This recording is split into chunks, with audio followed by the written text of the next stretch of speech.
Alright guys, welcome back. We're just not having the greatest weather for any on the water type stuff. So thought I would do the video that I mentioned at the end of last video. Kind of my timeline. I know I did the introduction a bit about myself like 4 years ago, and the motivation to start this YouTube channel was different than it is now. So I thought I would get into kind of my timeline and why I claim that I've been bass fishing for over 10 years, but then I started fishing a drop shot 2 years ago or 3 years ago or whatever the case may be. So let's just get right into it. Kind of have my notes here so I can kind of stay on track a little bit and talk about how things all got started for me. So like most people, you start off, I was about 5 or 6 years old, and dad takes you fishing. And we got some ugly stick ultralights and some purple strand, and went to the local stocked trout pond. My dad grew up fishing more native trout in creeks and rivers and stuff like that in the eastern part of my state. So he didn't find it all that much fun to, goop up power bait onto a tiny hook and go to cast it out there, and the power bait goes off the hook. And so that didn't last very long. But and I really wasn't all that interested, just not very active fishing. So we decided to just do bobber and worm and a sinker and go to a local farm pond and start fishing for whatever bit. And in that little pond there was just bluegill every cast, like normal for bluegill fishing, and little bass, catching little largemouth bass. As a little kid, I was pretty hooked on it. The bluegill was fun. It was a little more active. You could like reel your bobber slowly towards you and they would bite it and take off, and you'd watch the bobber bounce and stuff like that. So we fished farm ponds and eventually figured out St. Louis ponds was a thing and started going there a bunch. And as my dad slowly learned more about largemouth bass, he would just kind of, and I got older of course too, he would just kind of leave me in my bluegill spot and he would walk around with a topwater. That reminds me, I need to grab those. Give me 1 second.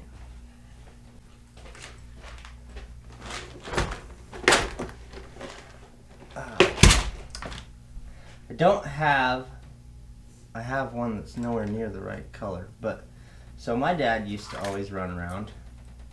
These are some of the exact baits we used to fish with. A Zara puppy on an ultralight rod with monofilament, and the old Hedden tiny torpedo, prop and all. And he would walk around and I wouldn't understand why in the world the fish are biting right here, buddy. Like why would you go walk around all the time and catch maybe 1 or 2 when I could catch 20? Until he started catching good ones. And then the blow-ups were neat to watch. And he finally convinced me to start throwing, I wonder if I have the exact bait. I don't think I do. I think we broke it off at some point. Yeah, it don't look like it. I was throwing a tiny torpedo of some kind. I think it was one of the frog colors. I used to throw that guy a lot too. But this was the Old Faithful for sure. I was throwing a tiny torpedo and had a little 8-inch bass blow up on it, and I just thought it was the neatest thing in the world. And pretty much from there I was hooked. And most of my childhood we spent just topwater fishing St. Louis ponds and other little ponds in the reservoir and stuff like that. And my dad was not all that invested in bass fishing, but like most dads, they just want to find something to do with their son. So he started reaching out to my uncle who fished bass tournaments, my Uncle Bill. And so as he started to reach out to my uncle, he started to learn a lot more about bass fishing in general, There was a little bit more depth there than just topwater fishing. So he invited us up to fish on the Columbia River, Lake Umatilla, the John Day pool essentially. And we went up there one spring and threw pretty much everything you can imagine. My dad threw this exact bait, still have it, little Yozuri. I think they used to call these like twitch baits or something like that. Smoked them on that, and I used to throw a lot of the Gary Yamamoto curly tail grub and the good old fashioned tube, and then 1/4 ounce rattle traps and things like that. We just smoked them. I mean, if you time that right up there, 50 to 100 fish a day per person, easily, you know, 1.25 pounds, 1.5 pounds, smallmouth bass, and it is an absolute blast. So that just reinforced more of yes, as a kid, yes, I really do enjoy this. And that's kind of when this era started. Got hats from back in the day. Got that made, and I bet you it's not even adjusted for my head anymore. Yeah. But we'll look ridiculous for the video, huh? And so as we just did that. We did that few trips doing that sort of stuff, and then we started making some. My uncle moved down here to fish a different club down to the valley in my state, and started doing that to fish different clubs and stuff like that, trying to pursue that.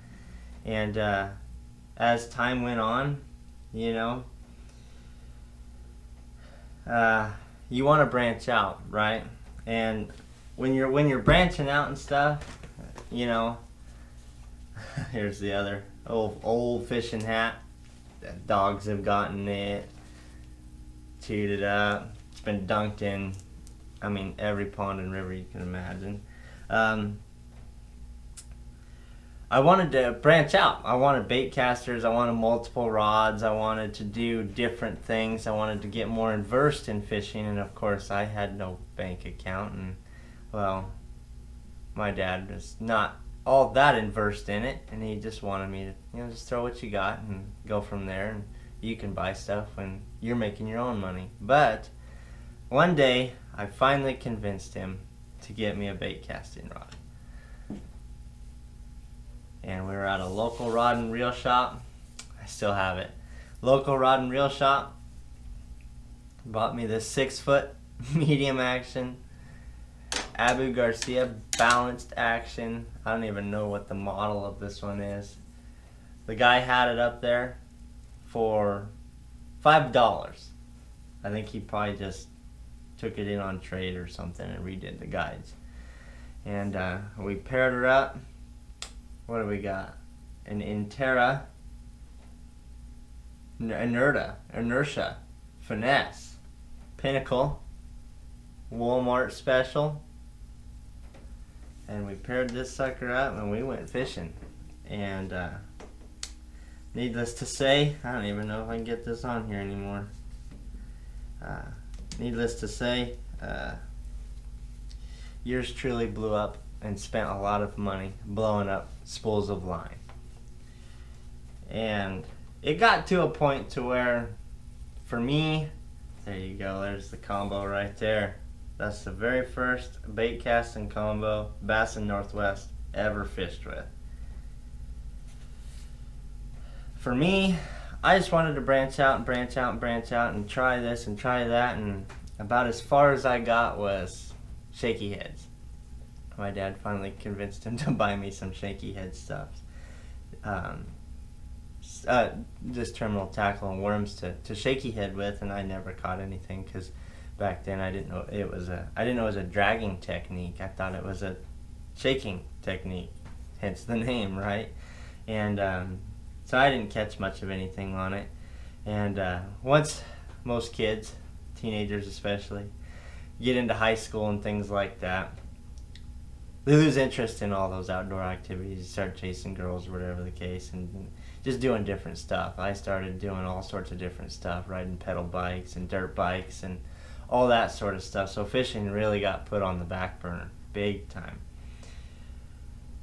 I wanted to fish more techniques. I wanted more rods, and I just really had no money to do it. And well, Dad wasn't about to spend $80, $90, $100 on stuff I'm not doing, essentially, like any dad would. I don't hold it against him or nothing at all, because it was just it was the way it was. So senior year of high school, I believe it was about senior year or right around there,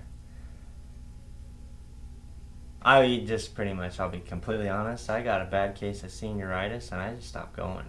So I ended up dropping out.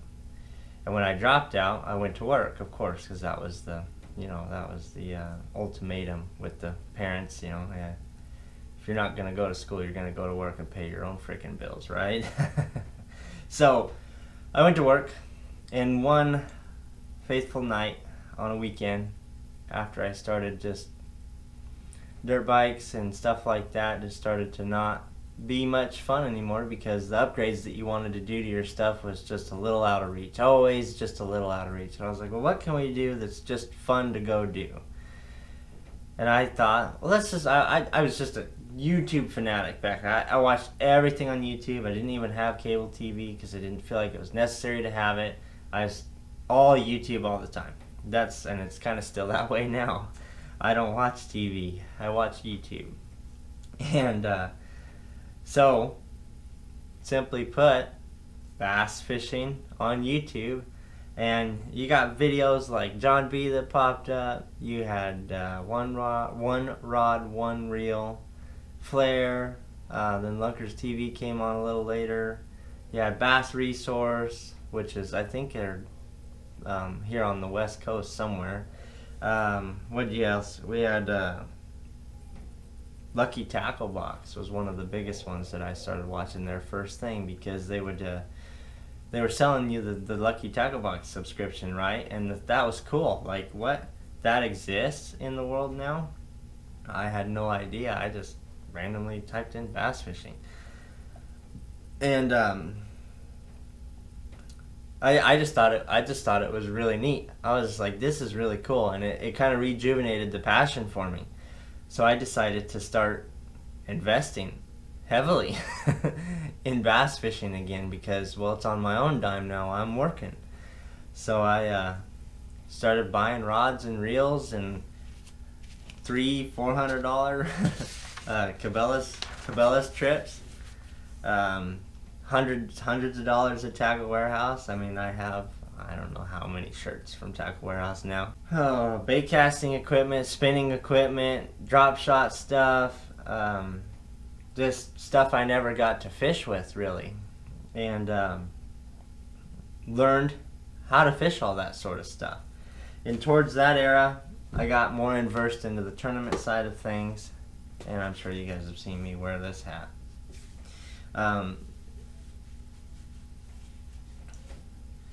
Started just walking the banks of all the ponds I could possibly go to, just trying to catch fish, and here's one of the reels that I bought back then, Abu Garcia Pro Max.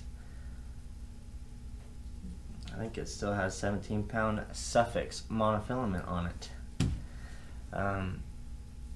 Learned how to finesse fish a little bit. Learned that braid deleter's a thing and fluorocarbon's a thing. That's you should throw fluorocarbon, right?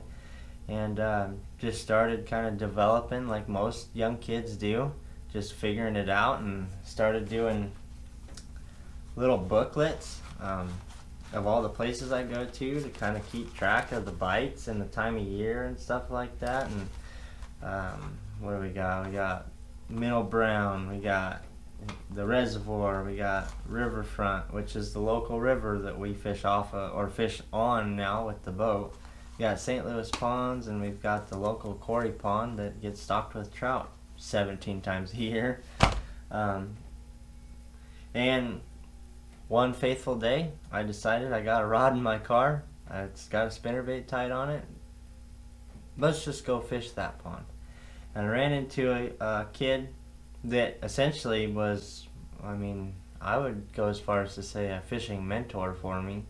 Kind of showed me a better way to do it, a better way to manage multiple rods, a better way to manage tackle, tackle backpacks and things like that.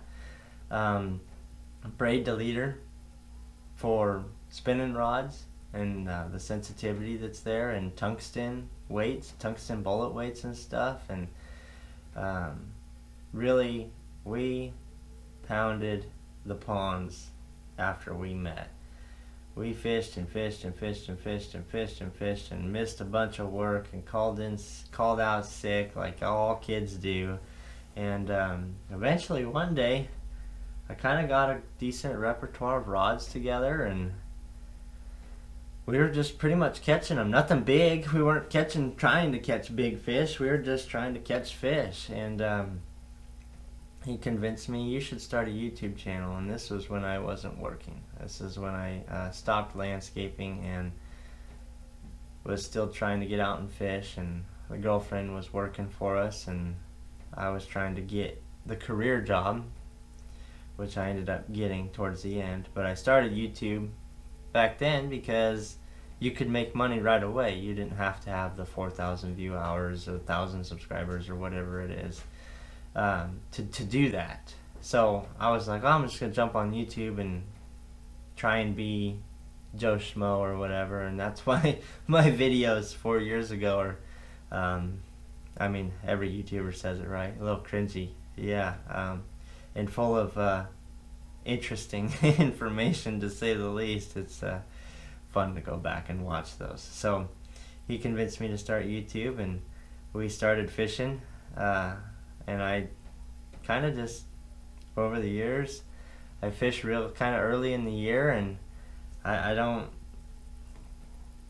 really fish. I've never really fished hard through the summer. Always started riding dirt bikes again or doing something else during the summer, so fishing was always just a spring thing for me. And so that's why the videos always kind of get cut off around May, and they never really go much further than that, just because we don't really go out much after that. This year will be different, of course, but about, let's see here on my notes. So about 2019, which on the channel you can go back and check those out, I did film a bit about a 12-foot aluminum boat. Finally, we get to get off the bank, right? That changes things. That changes the tackle you look at. That adds things to your repertoire. I never really fished crankbaits before because I was always fishing from the bank. And I mean, I fished off of bass boats most of my childhood with my uncle, but you weren't buying your own tackle, like I said, so you really only were fishing with what was given to you. So once I got my own boat, I wanted to put an outboard on it, and I wanted to put the trolling motor on it, and I wanted this, and I wanted that, and I was thinking maybe I was going to go full tiny boat and build this 12-foot boat. Come to find out, definitely not stable enough for that. So we fished, and we caught some good ones, started hitting some lakes and stuff, because I was just tired of pond fishing. I wanted to fish where the tournaments are at, Let's see if we can hang tough with these guys and figure them out at a lake, where stuff's 30, 40, 50 plus feet deep. Never fished that sort of thing before. So we had the 1978 9.8 horsepower Mercury 36-pound old school Minn Kota 36-pound thrust trolling motor, and we fished and fished, and I really didn't film most of it just because I was trying to figure out how to do it, how to be a boater essentially. And once I kind of figured out that it's tough to fish two guys out of a 12-foot boat with 6+ rods each and 2 big tackle bags and all sorts of stuff, I need a bigger boat. So I was perusing the marketplace, looking, just random day one day, and there's this guy selling a 14-foot deep V Starcraft for a really good price. So we went and got the Starcraft and slapped her on the trailer that we hauled the 12-footer on. Oh, excuse me. And strapped it to the trailer that we made the 12-footer fit on, and made the 14 fit on that same trailer. And yeah, so that was towards the end of 2019 that we went and bought this boat. And then that winter time, fished a little bit, but again, didn't really film much, just because y'all know it's tough to make an interesting video when you're just not catching nothing. Did a very minimalist build, which you guys can see kind of in that video that I did, the spring river fishing. I'll have a card up top to let you can click on. Just a very, very basic build. One hatch in the front, hatch for the gas tank, just to see if it'll work. You know, can I do it? So yeah, just the one hatch in the front and hatch in the back, and just to see can I build a boat? You know, can I even replicate anything that those tiny boat guys are doing? And turns out it's not too difficult, but it's very much by the seat of your pants kind of way of putting stuff together. But so we fished that, and then of course COVID and everything happened in 2020, and a bunch of our boat ramps closed and stuff like that. So we really didn't get out much at all in 2020, especially in my state as well. Stuff was kind of tough, so we just went and did other things, started deer hunting, and really got distracted by archery hunting. We have black-tailed deer in our state, so I wanted to see if I could do it, stick a deer with a bow, and got really distracted with that. Same as last year, got really distracted with that as well, and tried to push that a little further than I probably should have. And I really just left YouTube on the back burner. It's like, it's just something I do for fun. And I mean, in my opinion, fishing is my core passion. And so late 2020 into 2021, we redid the boat, made it what it is now, and this will probably be the last rendition of this boat, unless I just gut the whole thing and restart. Here we are, 2022, and that's kind of my story. That's kind of how it all went down. It's been fun, but at the end of the day, fishing, and bass fishing especially, is my core passion. It's what I love to do. So let's go fishing, guys. No way, dude.